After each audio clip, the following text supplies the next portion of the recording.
أعوذ بالله من الشيطان الرجيم.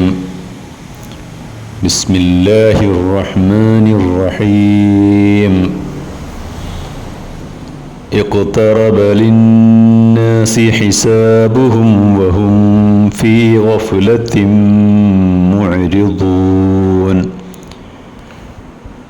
ما يأتيهم من ذكر من ربهم محدث إلا استمعوه وهم يلعبون. لاهية قلوبهم وأسروا النجوى الذين ظلموا هل هذا إلا بشر مثلكم أفتأتون السحر وأنتم تبصرون. സൂറത്തുൽ അംബിയ ആദ്യത്തെ 3 ആയത്തുകളാണ്. ജനങ്ങളുടെ വിചാരണാദിനം ഇതാ അടുത്തെത്തിയിരിക്കുന്നു. എന്നാൽ അവർ തികച്ചും അശ്രദ്ധരായി അതിനെ അവഗണിക്കുകയാണ്. അവരുടെ രക്ഷിതാവിൽ നിന്നും പുതുതായി വരുന്ന ഏത് ഉത്ബോധനത്തെയും കളിതമാശയായിട്ടല്ലാതെ അവർ അത് കേൾക്കുന്നില്ല. അവരുടെ മനസ്സുകൾ തികഞ്ഞ അശ്രദ്ധയിലാണ്. ആ അക്രമികൾ രഹസ്യമായി പരസ്പരം പറയുന്നുണ്ട്, ഇയാൾ കേവലം നിങ്ങളെപ്പോലുള്ളൊരു മനുഷ്യനല്ലേ, എന്നിരിക്കെ നിങ്ങൾ ഇയാളുടെ ഈ ആഭിചാരക്കെണിയിൽ പെട്ടുപോവുകയാണോ? ഈ സൂറത്തിൻ്റെ ഈ അധ്യായത്തിൻ്റെ പേര് അൽ അംബിയ എന്നാണ്, പ്രവാചകന്മാർ എന്ന്. പല പ്രവാചകന്മാരുടെയും പ്രബോധന ചരിത്രങ്ങൾ, അതുപോലെ ആ രംഗത്ത് അവർ അഭിമുഖീകരിച്ച അക്രമങ്ങളും പീഡനങ്ങളും യാതനകളും ഒക്കെ വിവരിച്ചുകൊണ്ട് പറയുന്നത്, അള്ളാഹുവിൻ്റെ ഈ ദീനിനെതിരിലുള്ള ശത്രുക്കളുടെ കുപ്രചാരണങ്ങളും പരിഹാസങ്ങളും വിമർശനങ്ങളും അത് ഇന്നോ ഇന്നലെയോ തുടങ്ങിയതല്ല. പ്രവാചകൻ നൂഹ് നബിയുടെ കാലം മുതൽക്കേ തന്നെ സമൂഹത്തിലുള്ളതാണ്.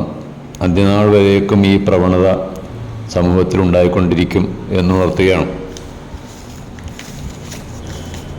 അള്ളാഹു അവൻ്റെ അടിമകളായ മനുഷ്യർക്കു വേണ്ടി തൻ്റെ ദൂതനായ അന്ത്യപ്രവാചകനിലൂടെ അവതരിപ്പിക്കുന്ന ഈ വിശുദ്ധ ഖുർആനെ പരിഹസിക്കുകയും അനാദരിക്കുകയും പ്രവാചകനായ നബി തിരുമേനിയെ കേവലം തങ്ങളെപ്പോലുള്ള എട്ടും പൊട്ടും തിരിയാത്തൊരു സാധാരണ മനുഷ്യനായി മാത്രം കാണുന്ന അവിശ്വാസികളെക്കുറിച്ചാണ് ഈ സൂക്തങ്ങളിൽ പരാമർശിക്കുന്നത്.